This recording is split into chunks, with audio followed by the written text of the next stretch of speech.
Okay, let's see if we're actually live because I'm doing something very funky. Because it's Halloween, snitches. Come on in. Let's see. I think I am live. I don't see me though. That's always concerning. Lisa's here, LJ, Diana, George, Marianne. Oh, yeah, we're live. What's up? Let me click this thing so I can see. I'm in the living room of the studio getting dressed up like a normal person. That's my Halloween costume, is I'm a normie, because that's not exactly me. Come on down. We'll talk about anything and everything. It's a beautiful Hallows Eve, whatever that means. You guys know I hate Halloween, right? I always have. So this is it's like if you're afraid of heights, like you go in a plane or you climb a mountain. I hate Halloween, so I'm going to do a Halloween show because that's going to confront my fear head on, my fear of cheap plastic masks growing up, and pretty much getting wedgies every time I trick-or-treated just because I had the just crappiest costumes ever. What's up, Emily? Carson? All right. Let me know if the sound is okay, if everything looks good. I just reset everything up in here because I just wanted to mix it up instead of being in that room, where I do all the interviews and everything. It's just been I'm just getting bored. Let's be honest. We got to mix it up and do something different. All Hallows Eve, Carol Dean. There you go. So, yeah, Gene, I do hate Halloween. Yeah, no, you thought correct. I hate it. It's like my least favorite thing. It's like Valentine's Day. We just made that shit up. I think it has some pagan, I don't even know. Honestly, this is the thing about me. I'll make shit up that I think I know about stuff, and I'll tell you, except about medical stuff, but everything else, I'm just making it up because the truth is we don't know anything. Like we can know things in the relative world, like, oh, I know that I'm looking out the window and there's this thing I'm calling a tree that's some distance away, a few yards away, and it's green and it probably does photosynthesis and pulls moisture from the soil via roots and converts sunlight into energy using this thing and all that. That's all a story. That's all in the conceptual realm. So it's a story we tell. What's actually happening right now, the only thing that is this radiant now is that which you can't reduce to concepts or words. So I did a podcast, audio only, this week with Eshwar Segabend. He's a dude, he's like an emergency electrician in Pennsylvania. So he drives around the state doing emergent electrical repairs and things, and was in recovery several years ago for alcohol and the sort of addiction issues. And in recovery, for the first time, discovered the now moment, discovered this, and started reading, Eckhart Tolle and Ramana Maharshi and all the usual, sort of spiritual thing.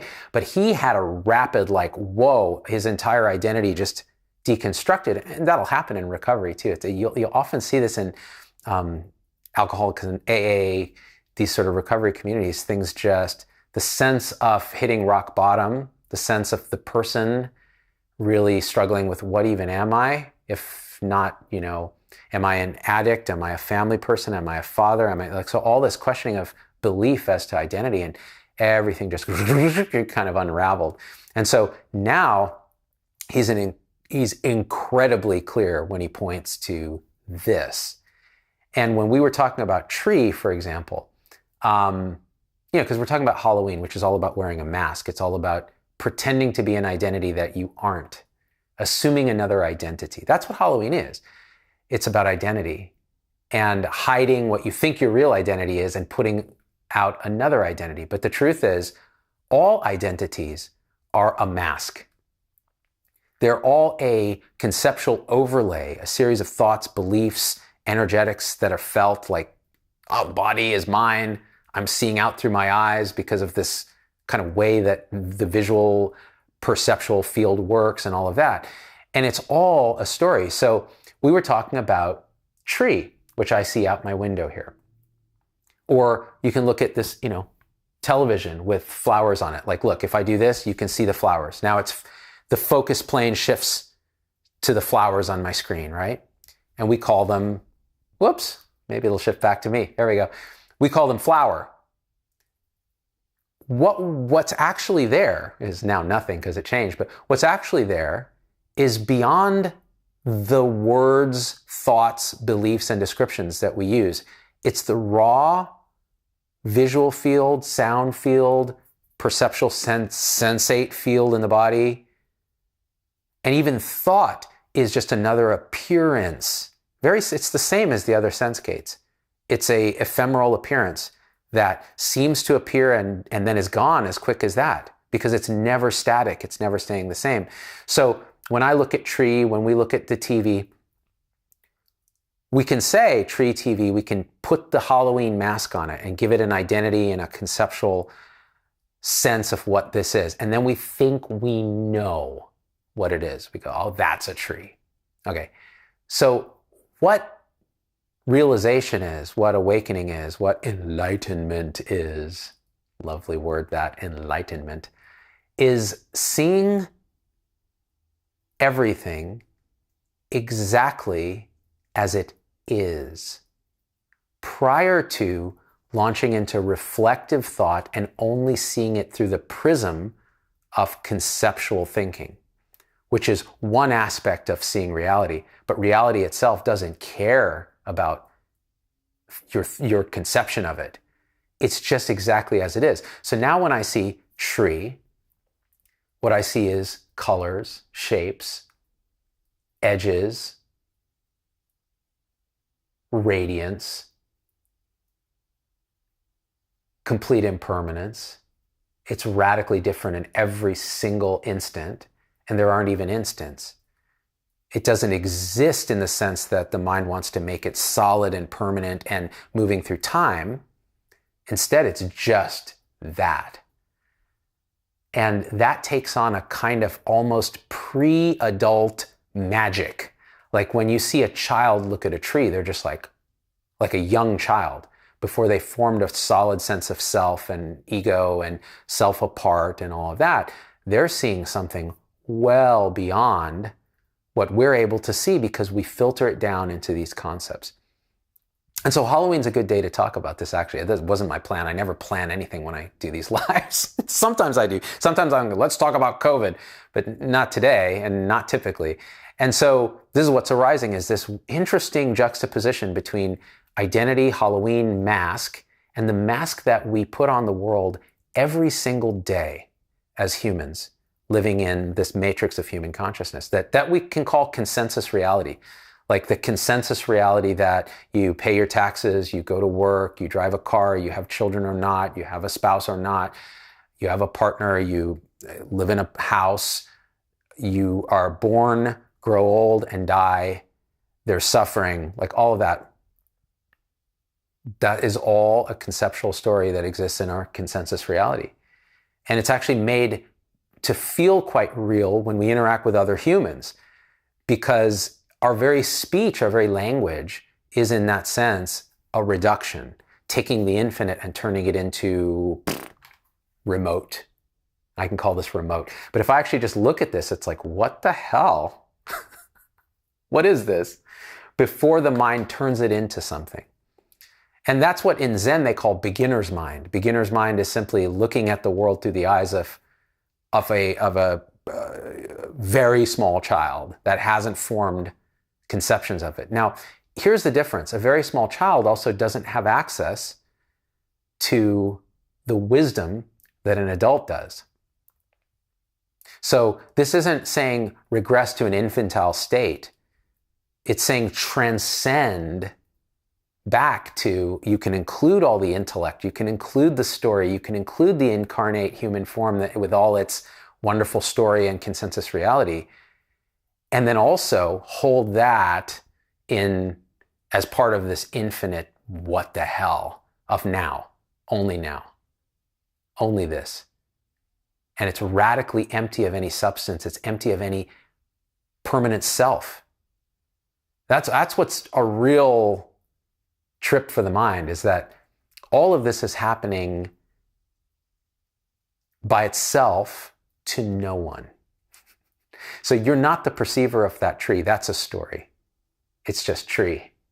And the sense here of like pressure behind the eyes, or a sense of a thought that says I'm here, that's just appearance. Let's take a look at some comments. Emily says, bro, I don't want to be dead, but am I already dead? This is a great thing. They talk about, especially in Zen, there's this phrase, the great death, which is cessation of the world. Because when the sense of self apart dissolves or relaxes or is seen through, it can feel from the perspective of that false sense of self like a death. So they call it the great death. It's a cessation. And without that sense of self apart, the world itself can just go poof, and then it's just pure, indescribable, awake beingness. And even that's probably too much to say. And they can call that the great death. And it's not that you've died. It's that it's seen that you never were what you thought. You always were just another radiant appearance in this infinite beingness that is accurately what you are, your true nature, the true nature of reality, which is coming forth and disappearing constantly and eternally now. And here's the thing, like, if I'm speaking from that place, placeless place, that's kind of assuming some stance and saying, oh, I can speak from this, what I'm pointing at. Everybody is already there. There's nowhere else. We just apparently can't see it because thoughts show up and the thought believes another thought and believes another thought. And it's like this chain of just existing in thought. So we don't see reality clearly using our human faculties. We just can't. So we think we're a person moving through space and time that's born and dies, that can lose this, can lose our life, or can gain enlightenment and lose it. And it's just like grabbing, because that's what ego does. Ego is a process. It's not a thing. It's not some bugaboo. It's not a ghost. This is Halloween. It's not some vampire. It's just a process of when this shows up as it is, and you can't stop it, and it's known instantly by no one. Do you even work to try to know, to be conscious? No. Everything just is. Close your eyes. Did your visual field disappear? No. You can't get rid of it if you tried, because there's no you doing any of this. It's just naturally this, right? But what happens is then reflective thought, which is one of the 6 senses, spins up via conditioning, cause and conditions going back to the beginning of time, basically, human consciousness, spins up a reflective world that it creates internally, where it labels everything, puts it in its place, and says, I'm in a room talking to a camera, reading this stuff, which means now there's a lot to lose. Right? There's a lot at stake. I could lose my audience. Oh my God. I could lose my livelihood. I could lose my spouse and family because I am separate from all that, and I've got to fight for what's mine. That's all the story of consensus reality. So why would there be any reason to relax, have that be seen for what it is and allowed, and then experience reality as it is? Well, I guess I would ask you, do you remember, or do you watch very young children and how they encounter the world? There's a spontaneity, there's a flow, there's a wonder, there's a beauty, there's an unconditional love that shows up. That is the nature of this when there's no separation. When there's no me and camera, there's just this. Empty and radiant and full and impossible to talk about. And yet here I am, standing here, pretending like I know anything. I don't know anything. Anything. And that not knowing everything that I know is a conceptual overlay. So is this knowable in that way? Take a look at that tree again.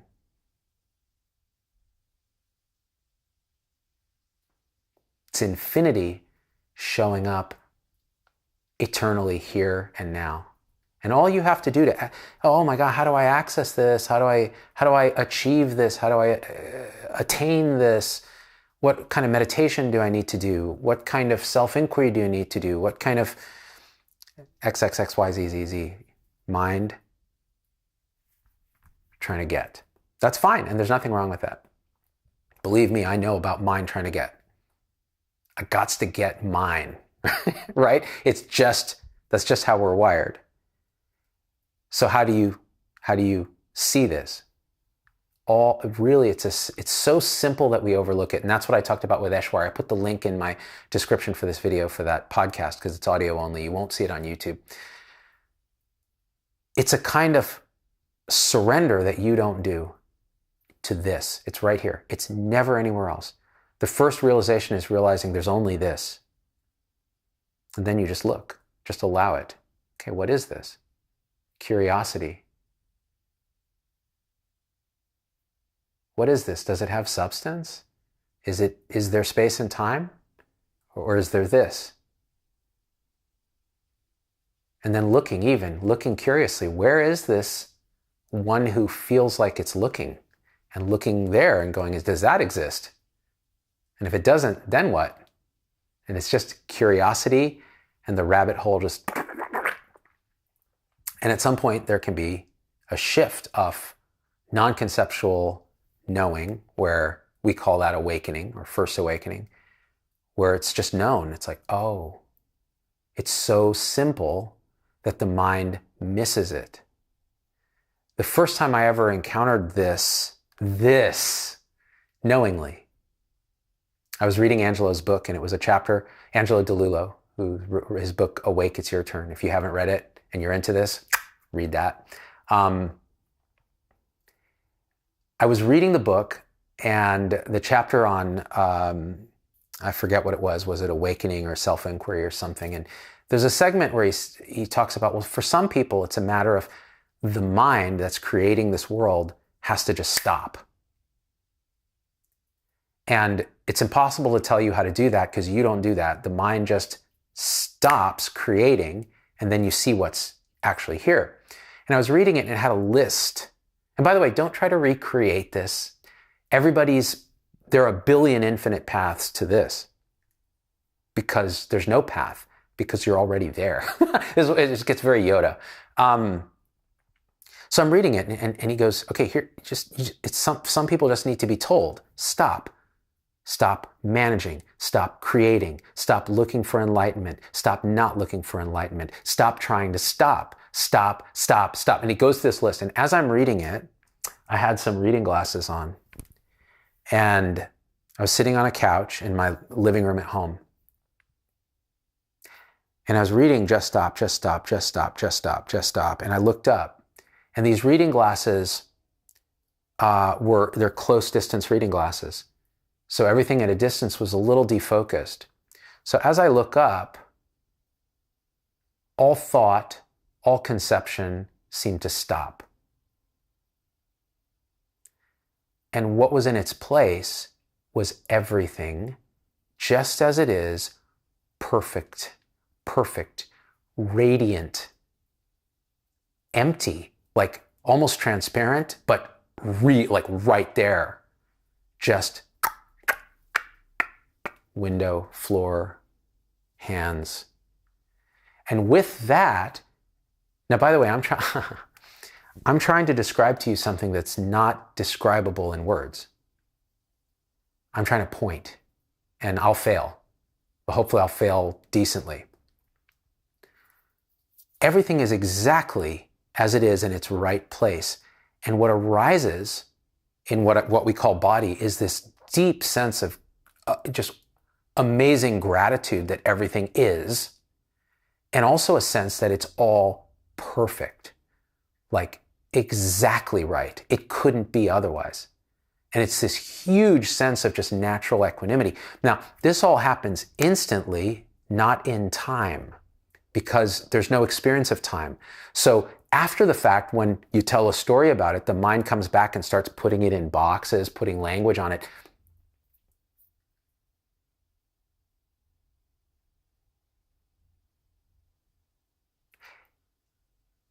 It puts it in time. I was just feeling into what that was. I mean, it puts it back in time. And now it's like, oh yeah, for this long, this had happened. That's not how it's experienced. It's just, and that's the just stop. It's right here. And I remember this was distinct. After this happened, again, I'm putting it back in time.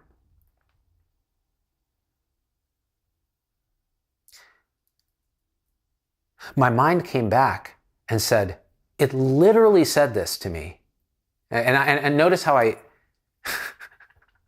even how I talk about it is interesting, because this mind is not me, right? They're just thoughts that arise. So the thought arose and said, whatever that was, that can't be it. That can't be it, because it's so simple. And not only is it so simple, you know what this is. You have, this is like a remembrance. It's not like you found something new. It's like you've rediscovered something from when you were very young. It felt exactly like that. And mine was like, that's not it. Don't look there. Come on, let's go meditate, or let's go fucking read another book or whatever. But that's it.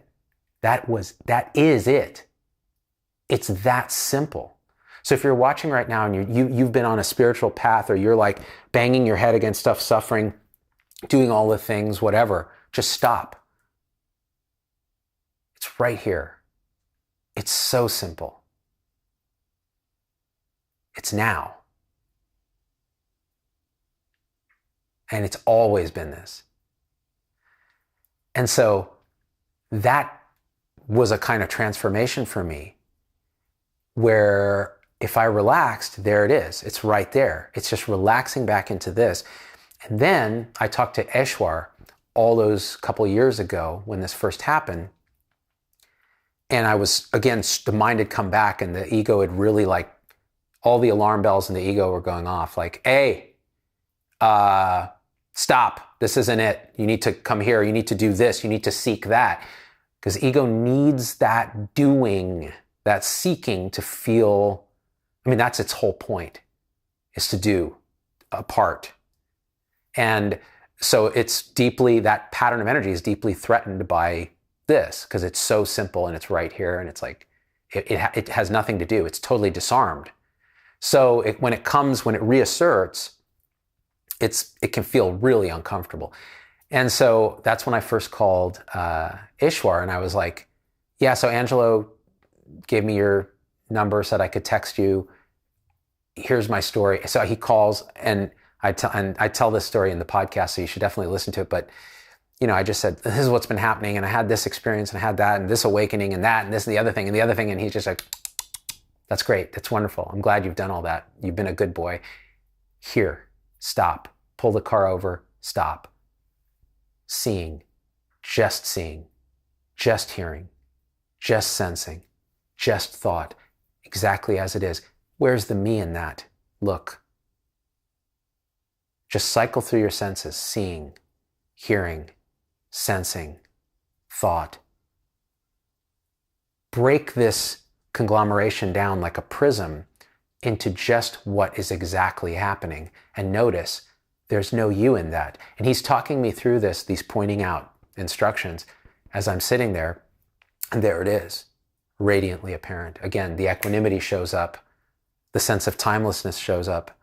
The thoughts are there, but they're just thoughts, like little birds tweeting around. And there's no me. There's no Zubin. There's just a character, thought, image, hands, windshield, tree. And it feels like liberation. That's what that feels like. There's no one to suffer. Everything in its right place. So On Halloween, where we celebrate telling a story, assuming an identity, we can celebrate it as doing it knowingly. Yeah, I'm taking on an identity, but the I that's doing that is infinite, and it's everything, and it's our true nature, all of us.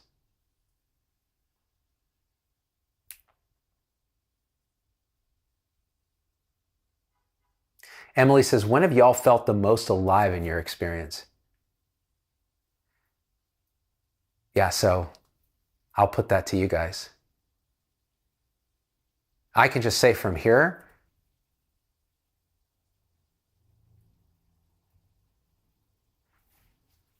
this is life. It's life living itself. It is pure aliveness, radiating, outpouring. And it feels like unconditional love and just pure energy, everything, all of it. It is aliveness. This moment, this now. So when do you feel most alive? Now. For me. Me.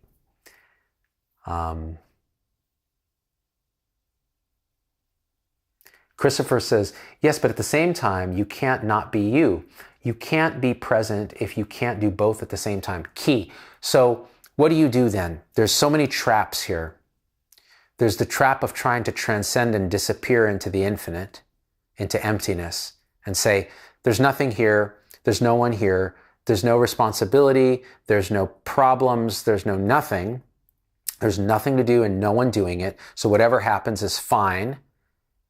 And never mind that I feel, there's still all this trauma in the body or all these emotions that feel uncomfortable. I'm just going to transcend because all those are just appearance and whatever. And you still show up as a total dickhole to your friends and family. They think you're completely unenlightened. In fact, less enlightened than ever, because now you have a spiritual ego and you don't know it. And so the trap of going right into emptiness and just trying to live there doesn't work, because that's not reality. Reality is all of this. We're showing up as this, as a human with a story and consensus reality. And that is the same stuff as everything. It's all one. That's the idea with this non-duality, not two. All of it is the same. So you can fully and knowingly inhabit this life and show up with love because that's just the natural way it shows up. Doesn't mean you don't get super pissed or angry. And if there's reactivity, you can sit with it and see, why is there still reactivity? Is it because there's still a sense of self apart that thinks it can react successfully to something and change it, what's already happened? And if that's true, you can sit with that, right? So there's always this human incarnation that's showing up. And it's a gift, actually. It's a gift because the suffering of the human is pointing us back to awakening. It's the trigger that causes many to look. What is this? What is this? The other trap that can happen is there's a sense that, oh, well, then this is all meaningless because it's all, just happening to no one and there's no meaning, and it's a kind of existential angst that can arise. So then you ask the question, so for whom is that? Who is it that's requiring meaning here? The only entity that requires meaning in the way that we're talking is the ego, is the sense of self apart. Well, I have to have meaning in my life. Okay, what happens when that disappears and everything is as it is and it's all radiant life happening perfectly here, now, infinitely, no space, no time, and it's radically beyond beauty, beyond love, beyond bliss, beyond peace? The question of meaning doesn't even arise in that your true nature. It doesn't. So where is it arising? in thought, in belief, in identity. So meaninglessness, trying to hide in the empty nature of, transcend everything. Well, I'm just consciousness. So everything is just happening and I don't do anything. Is that how it works though? Is that how you experience this? Or are you trying to, again, create a self apart that puts distance between you and something uncomfortable, using that as the excuse? And you see it all over the internet. These sort of non-duality police walking around. There's no you doing anything. It's like, is that really what you experience? Because you're a dick. So I'm curious. What's going on. It's really interesting. And again, all of us fall into these traps at some point. And the other thing that happens is spiritual ego. So you can glimpse all of this. You can have a very strong realization, and ego's still there. And now it owns the realization, and it comes up and it starts a YouTube channel and it tells you, I know what's up and you don't. And you can attain enlightenment if you listen to what I'm saying. And also I'm better than you. Oh man, look at that poor asleep motherfucker over there. He doesn't know anything. Look at him thinking he's a person. Who's saying that?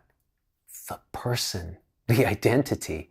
And those people are the squirreliest. And I'll tell you, you can look at some of the more realized people on YouTube and the stink of that is everywhere. Of course, what the fuck do I know? I don't know. I'm probably the worst of them all, honestly. Because I'm a doctor, and doctors are the worst about ego. We have refined egos. So our egos, Angelo and I have talked about this before. Physician egos are really remarkable because many physicians start out feeling very unworthy and not good enough. And so they compensate and project by doing all the things. They're gifted with some intellect or some compassion or something. And then they employ it in this way of trying to show themselves and the world that they are worth something. And they're rewarded by consensus reality at every step of the way, except with the burnout and the EHR and the administrators now. So now what? So anyway, well, actually, this is interesting. Hold on. I've not thought about it this way. And again, since I'm thinking about it, it's probably wrong. So physicians have these driven egos that are rewarded typically by consensus reality. They get money, they get status, they're top of the hierarchy, or they were, and they're constantly told how good and smart and helpful and wonderful and saviors they are. And that's constantly reinforced from consensus reality. And now you're telling a physician, and by the way, but are they still suffering? Absolutely. Because it's never enough. When the fundamental story is, I am apart from all that is, and I'm never going to be enough. I'm fundamentally broken. And so I'm going to keep doing the things so that nobody looks here at the brokenness, including me. All right? So it's fundamental shame is the driver. So what ends up happening when consensus reality then starts to pull the rug and says, you know what, you're actually not all that. You're no better than an AI. Also, we're going to turn you into a data entry clerk with an electronic health record because the important people, the business people, the insurance people, the administrators, the government officials, they're the ones you need to please. And so keep doing all the things, keep working until you die, keep giving all of yourself because you're never going to be enough until you're enough. So keep going, and we'll keep track here, counting the beans, and we'll pay you, what we think you're worth based on quality measures that don't measure quality. And we'll make you do things that ethically and morally are wrong for the patient because ultimately you're a human, they're a human, and ultimately there's no distinction between other and self. But you don't really know that. So go ahead and stare at the computer instead of staring at the patient, or deny a procedure the patient needs because they're uninsured, or spend all your time charting instead of reading bedtime stories to your kid or paying attention to your spouse. Okay, well then what starts to happen? What we see. Collapse of this whole thing. Burnout, high suicide rates, all the things. Because the self that's trying to polish itself, this refined ego that's been rewarded, is super fragile ultimately because it's a house of cards. And when you take away the validation or you make it harder, it's going to start to collapse until there's realization of what and who you really are. And then you show up to the job like, oh yeah, there's really no difference between me and the patient and the administrator and all that. And I'm doing exactly the best I can because it is everything. The whole entire universe is showing up as me right now. All the causes and conditions of everything. It can't be otherwise. So I'm going to have some self-compassion. And when things aren't right, there's a spontaneous action to do something about it.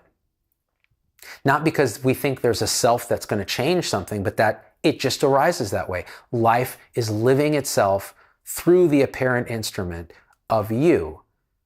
And you were never broken. There was never a you to be broken. That's all a story. So now come back and live the movie fully knowing it's a movie and knowing that all the other characters are you in the fundamental sense. So we talk about fixing burnout. That shit's never going to get fixed until we fix this misunderstanding of what we are. You're always going to have shit. You're always going to have war. You're always going to have conflict. You're always going to have greed. All those things are going to keep showing up because we think we're selves apart and we spin up a consensus world that operates on that delusion. And it's not necessary. That's the thing. It's really not. Well, we have to do it that way. Do we? Have you tried any other way? I don't know. Now I'm just rambling.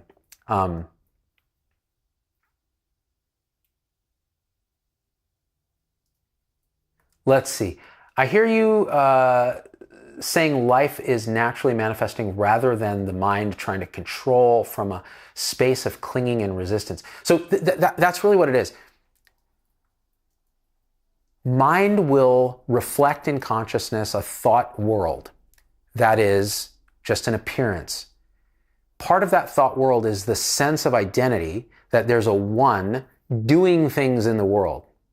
And it sure seems like that's true because I'm looking out through my eyes. I'm probably somewhere in here. We know a lot about science. So there's brains running all of this and I can pick up a remote and I can look at it. And if I decide I'm going to press a button, I can turn the TV off or on, or I can do some shit with it. And it's me doing all this. And then you can actually investigate that and try to find the me that's doing anything. Try to find the you that made the decision. And you can even look at fMRI data and go, okay, where are decisions made? Oh, up to 6 seconds prior to being aware you've made a decision. This is happening.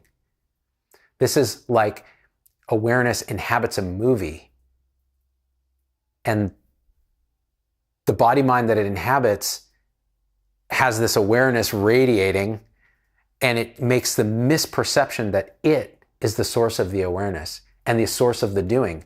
And in reality, it's all unfolding. And so how is that experienced then? So I go, does that mean you just become a slug? No. You do the next thing. You do the next thing. You have no choice.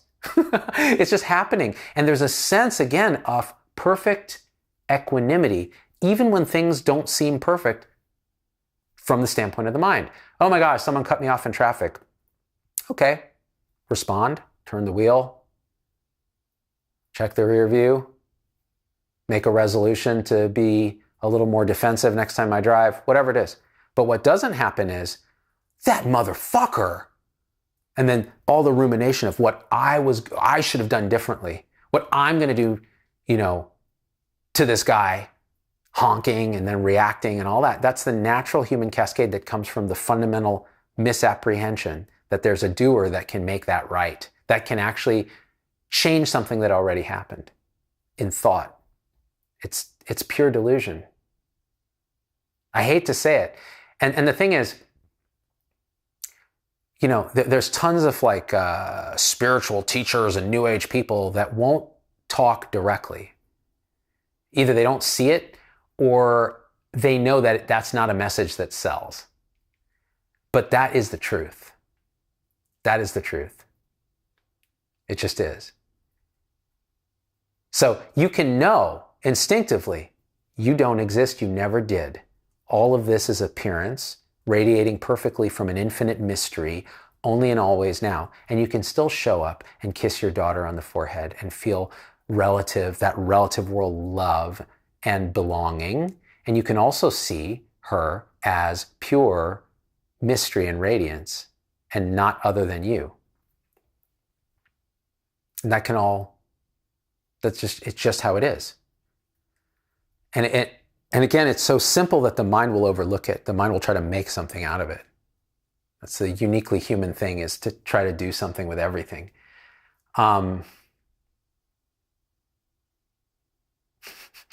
Julia Smith says, beautiful, I want what he's having regularly. You have it. There's nothing that I don't have anything. I'm not even a thing. It's the same. It's the same from the perspective where you sit. There's nothing to get. It's just a relaxing into what is always and already here, now, eternally. There's been nothing but this, ever.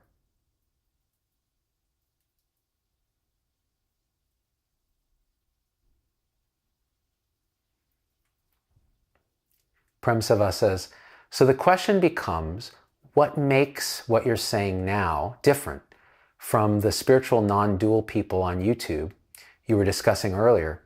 Sounds pretty similar here. Not judging, of course, just curious. No, that's a good question. No. And I don't mean to badmouth a bunch of people. Yeah, I do. Fuck it. Who cares? When you see like fixation and stuff, especially in yourself, you will often see it show up. So I have and have had many different fixations on this path.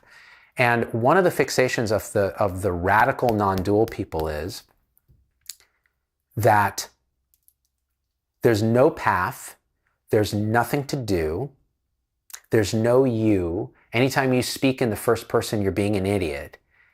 And so talking about this stuff just has to be a series of verbal games where you say, what happened here is this, and all of that. And then you're feeling into what they're actually saying, and you're like, wow, you're just kind of a dick defending a position. So how is that no self and radical non-duality? It's just another belief. It's another position. It's another story. Reality has no position, no story. And even that's a position in a story. And you see it, and you hold the paradox. And that means you can show up as radically human, fully mind identified, and you can experience complete cessation and radical no-thingness beyond being and non-being. And it's all fine. It's all this. And this idea that there's no path, this is a paradox. I've fallen into this fixation.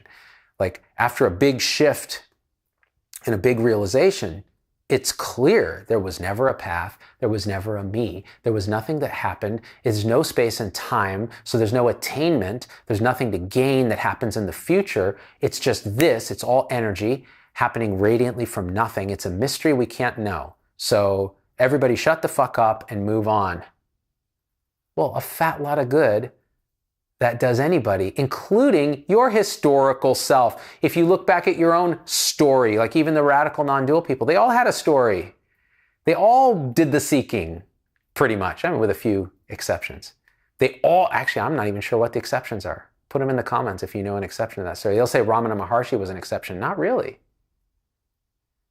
So, that said, in retrospect, they're seeing that the body-mind, this energetic pattern, doesn't typically, spontaneously and fully realize no self-liberation, typically. It's an energetic unfolding that looks in retrospect like a path. Oh yeah, I did that and I did that and I did that. Wait, you didn't do anything. Okay, yeah. But it sure felt like I did. And so it's fine then, like what Angelo does. He guides people based on where they are. If they're very mind identified and they're looking to wake up, he'll say, yeah, this is an attainable thing. Here are some techniques. Here's some understanding that I can help you with, but you have to walk through the door. Okay, great. Once the door's walked through, you look eye to eye and go, nothing happened, right? Nothing happened. But telling the person that's suffering, nothing's happening, there's no you and all of that, it's not absorbed, it's not heard. The energetics of egoic process don't allow that. So this is why the traditions are more often a mix of gradual and then direct and then, and so it's different for everyone. And there's no right answer. So who cares? But people do tend to fall into these traps of like just believing this or just believing that, or just the kind of vipassana, I have to sit and focus on the breath constantly until something magical and accidental will happen and I'll wake up. Fine. Hey man, if that works. I did that vipassana approach for a good year, meditating 2 hours a day and focusing on the breath and using the mind illuminated and going through all the different stages and all of that. And it probably did something that allowed me to become aware, mindful of thoughts, mindful of presence, mindful of breath, still dualistic, still something was mindful of that, but it allowed something to loosen that. Then when I met Angelo, he was like, yeah, that's great. How about this? It's right here, nothing to do. So then you're ready for that. Or you're ready for Eshwar to come along and be like, sit down, shut the fuck up, look at your visual field, listen to the auditory. And that pointer is not going to work for someone who's so identified with thought that the visual field can't be perceived as it is because there's so much thought trying to talk about it. That's why when Ishwar pointed to me, he said, okay, with visual field, normally you're looking at an object and that's going to tell the mind, okay, I can pick this out and I can do something with this and I can manipulate that. I want you just to relax and let your attention go to the periphery, out to your peripheral vision, out here, way out in the sides. And just notice how it's really impossible to grasp anything there. It's very ill-defined. And now notice there's just seeing.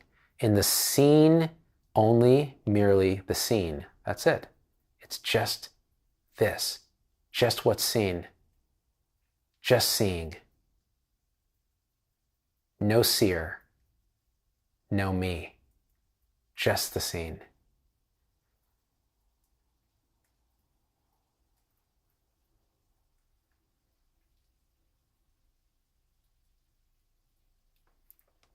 And when ideas of space and time drop, just the seen is all there is. It's the whole universe. Right here, right now, radiant, totally impermanent. Like, to use the word impermanent doesn't do it justice. Was it ever there? It's just, what even is it? You can't turn it into a thing. And what's it made of? Yeah. It's great. Curtis says, I remember the many times being a patient and the doctor had to sit on the bed, carry a conversation and answer and ask questions to the patient. He or she was in no rush. Try that today. Exactly. So in those days, you had also the ego gratification of being with people and having that valued connection. And now you don't have that even. So the refined ego of the physician or the nurse or the caregiver starts to fundamentally be at odds with its sense of self-identity. And we call that burnout now. Moral injury burnout. Rosina says he essentially died egoically and went and lived in a cave for 30 years or something. Ramana. Yeah, I mean, and again, I'm not an expert in Ramana Maharshi. He's one of these legendary Indian sages, non-dual type sages. And the story was he was a teenager living in India. This was in like early 1900s, late 1800s. I think he died in the 40s or 50s or something. And I'm not 100% sure. And his father had died. And that really kind of shook him. So now we have suffering. We have this existential angst of a teenager. And so he said he started to feel into it. And one day he was just overcome with the fear of death. He was like, what is this? Oh my God, I'm going to die. I'm going to die. This is a kid. So he lays down and he says, okay, if I'm going to die, what is that? I want to know what that is. What is dying? Like when his dad died and he saw him in the coffin, the story goes, he said, Dad is there. So why are they saying Dad is gone? And so he had to try to feel into what has gone. What is death? I mean, this is the fundamental question, right? So he lays down on the floor and he's like, okay, I'm dying. Okay, what's that? Okay, I lose the body. Okay, great. I lose thought. Okay, there's something still here. What is that? That dies, this dies, that dies. There's something still here. This sense of I am, this sense of I is not dead. It's still here. It's still here. And he stays in that sense of I, stays in that sense of I. What is this pure sense of I without a body, without a mind? What is that? And then full, complete awakening. Or was it? Because then he goes basically, and in India they have this tradition where, okay, that happens to you? Cool. Come hang out in this cave. We'll take care of you. We'll turn you so you don't get bed sores. He still got bed sores. He was eaten up. His legs were eaten by insects because he was just for 2 years in a cave, never said a word. And again, who knows what was happening, but I suspect during that time, he had a very short life up to that point, so there wasn't a ton of conditioning. So he's probably feeling all the conditioning come up and allowing it and just deepening the realization. And then he started talking. And the way he would transmit, he wouldn't say a lot. He would just sit in silence and people would, they're right there. And that's what this is. His language is silence. Pretty remarkable. Pretty remarkable. Pipananda. Everything is a story in a dream, including teachers, students, awakenings. As my teacher says, there are no awakened beings. Even the one requires two. Wake up and enjoy. Paradoxical. Exactly. This is why sometimes, and I've fixated on this, like recently in April, had this shift, and I think I did a video where I was like, guys, there's no awakening. There's no awakening. There just isn't. Because what's waking up? There's no you. That's what you realize. There was never a you. That was always a story. So what's waking up? Awakeness is waking up to itself, but it was never asleep. It can't sleep.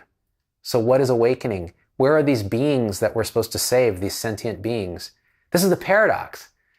And yet, when you show up in the human incarnation, the desire is to help others.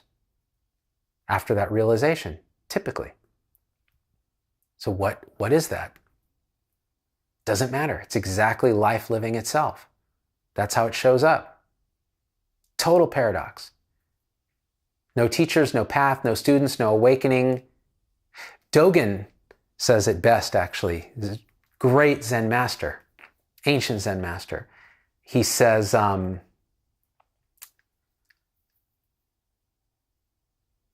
study the Buddha way, in other words, awakening, enlightenment, liberation, is to study the self.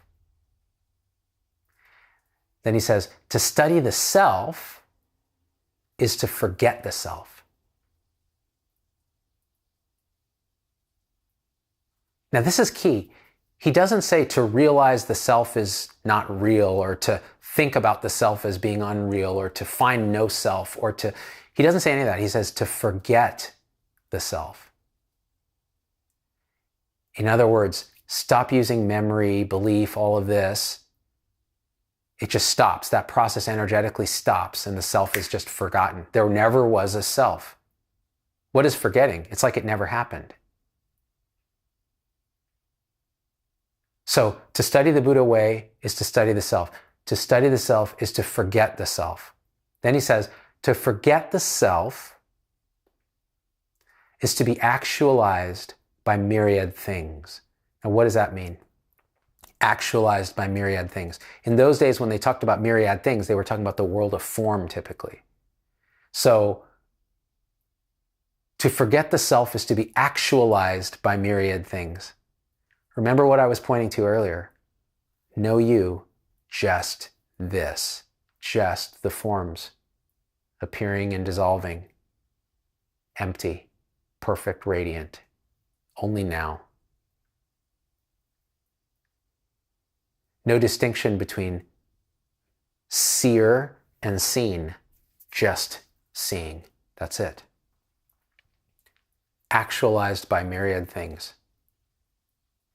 It's in a way, it's like saying you are all the things, but there isn't a you. So it becomes very paradoxical. So he says, actualized by myriad things. There's no other way that he could have said that. And even that's not quite right, because it's words. But Dogen was good at using words to point.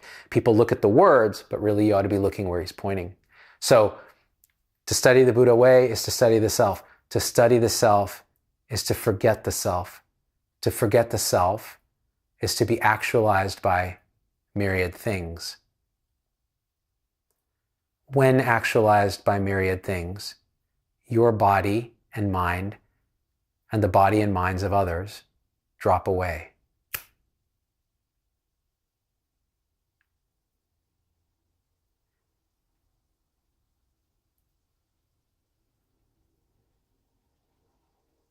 No trace of enlightenment remains, and this no trace continues endlessly.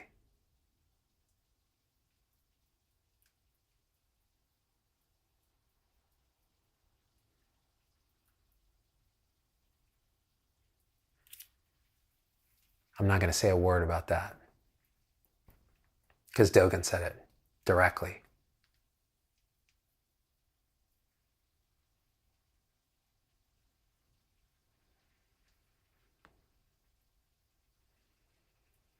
Alan, hey, welcome back, brother. Ditch societal expectations and go live your life. There you go. There you go. That's really, I mean, you're doing it anyways. We think we have some control, we think stuff is going on, but life is living itself. And when that happens knowingly, everything takes on a kind of flow state quality. Who is Dogen, Diana? He's a sort of the founder of the Soto school of Zen, if I'm recalling correctly. He was a Japanese monk, went to China, learned Chan, which is Zen, and in China had like pretty profound liberation, comes back to Japan and teaches it in Soto Zen. Pipananda, to stir up a bit of motivation, my annual Halloween talk at my meditation for enlightenment class was Memento Man.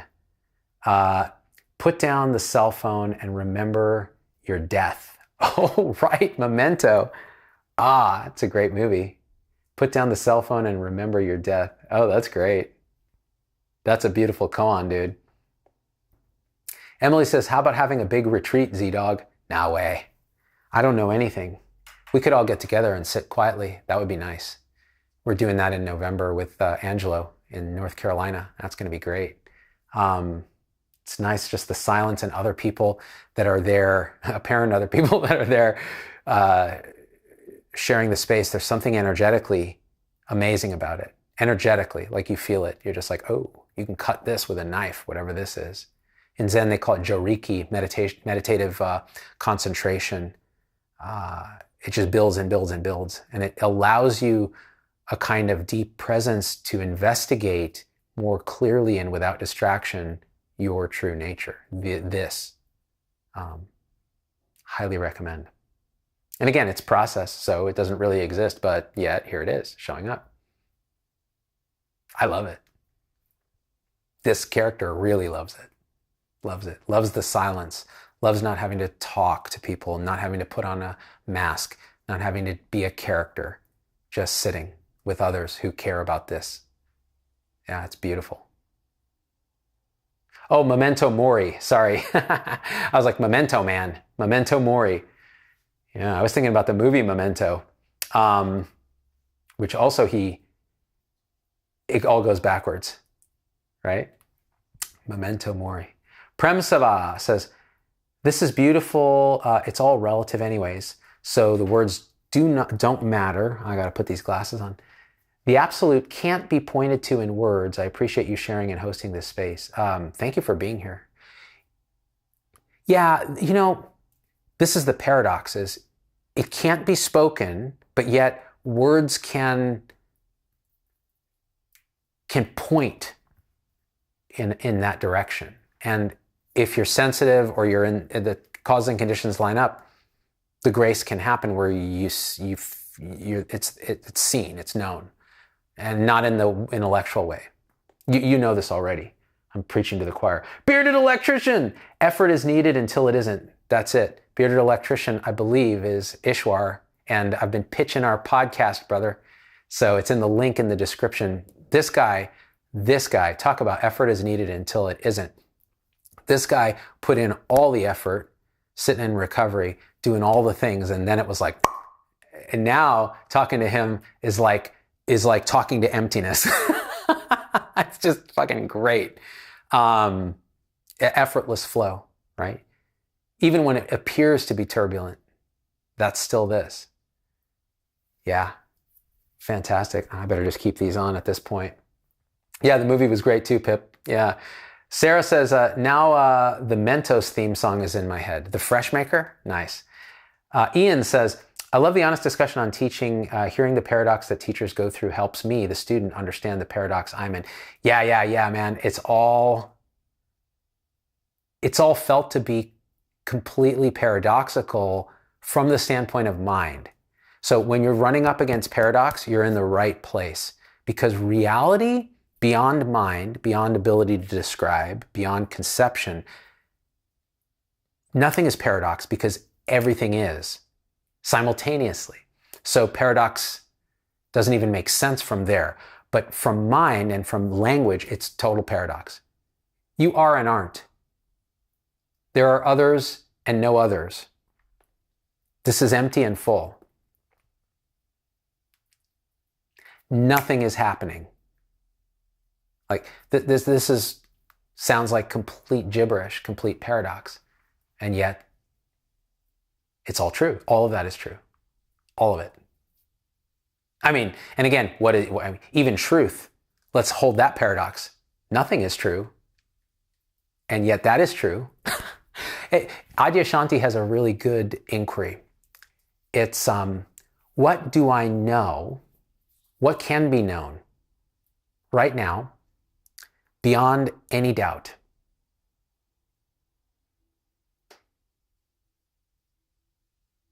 Beyond any doubt. What is true right now? This should prompt you to look. This isn't a thinking game. This is okay, what's true? Let me look in my direct experience, which is what Ishwar talks about. Your direct experience, coming back to your senses, coming back here, now, to this.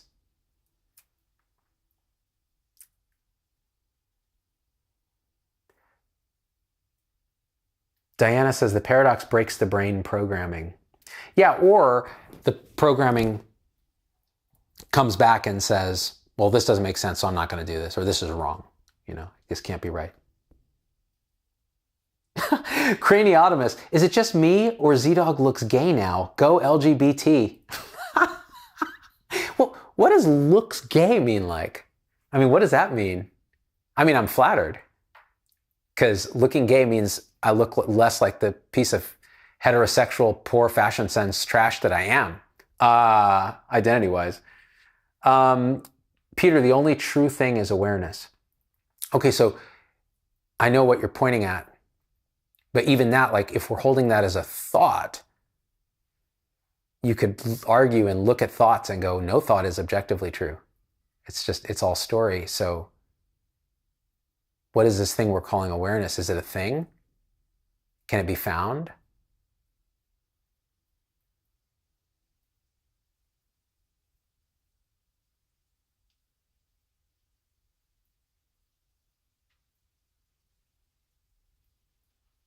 Things will get real still.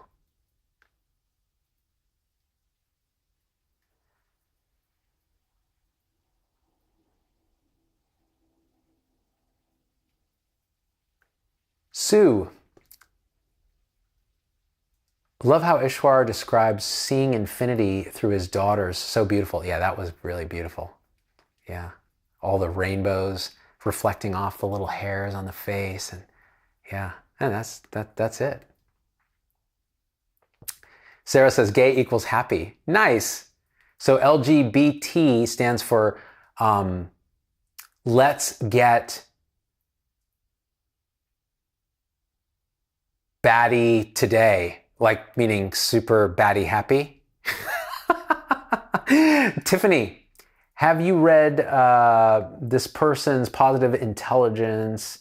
It's the author's name. It really is helping me get ahead of my demons. No, I haven't. So people who want to read that can check out the comment there. Peter says, holy shit, you're right. What a mind fuck. Totally right. Every belief, every thought, when we realize it's a thought, you realize it's not saying anything real about reality. It's just a thought. So then, what's here? Angela sometimes asks the question, what's here that isn't a thought?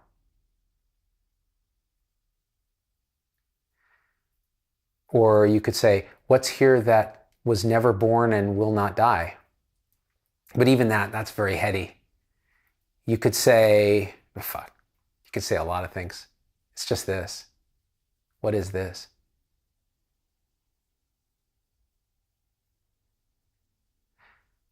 Here's a question. What is now? Look in your experience. What is this now we talk about? Really? What's it made of? If there's no future and past, if those are all ideas and stories and thought, what is now?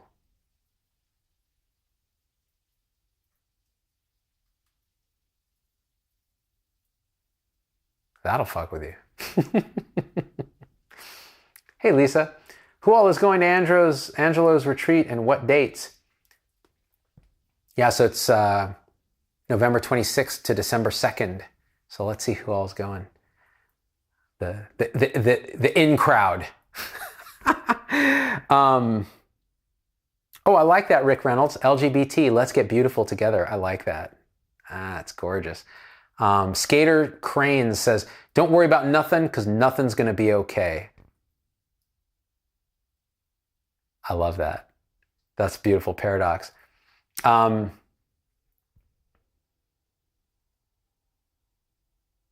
all words are stories. R.A. Hess says, Zoroastrianism perhaps allowed a different view when lifting the veil of unknowing. By the way, how are your folks? Oh, thank you for asking. Folks are doing well, actually. Yeah.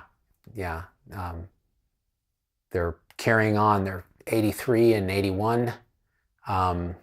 Yeah, Zoroastrianism, so my birth religion, it was interesting. I think I didn't really, I bought into it when I was very young, and then later I just kind of fled into agnosticism. But I always knew something was up. And so when I would go to the temple, my parents would drag me. I had a second wedding ceremony in the Zoroastrian temple in San Jose, and the priests would chant. I was like, what is this?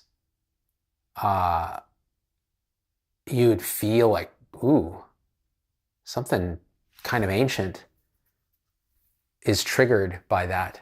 And so it all, kind of all of it is the kind of, is seen in retrospect as the causes and conditions that lead to exactly whatever this is now. And it was always now. That's the paradox. The Zoroastrian tenet is good thoughts, good words, good deeds. So it's kind of about the embodiment of realization. It's like, well, then you show up in the world, and it's hard not to have this very infinite type of love and compassion when there's no other. Yeah. Do your parents still practice Zoroastrianism, Monica? I think so. I mean, my dad would say he's a practicing Zoroastrian and does Zoom prayer things and that kind of thing. My mom is kind of a jack of all trades religion-wise, I think.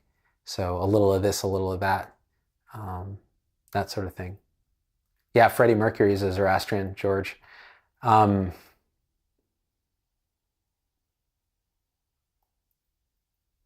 right. So that's it. That's my Halloween show. I almost want to put the Vader mask on just to finish Halloween off, you know, do it right. Except I can't see anything in the Vader mask, so I can't see your comments. And it just won't make any sense. All right, gang. This was fun. So there's all kinds of cool things I can do in this room. Check it out.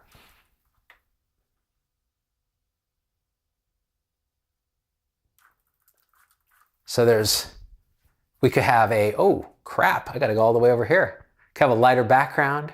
It's all out of focus. Why do I even bother? I'll give you a little tour. Oops, that's my head.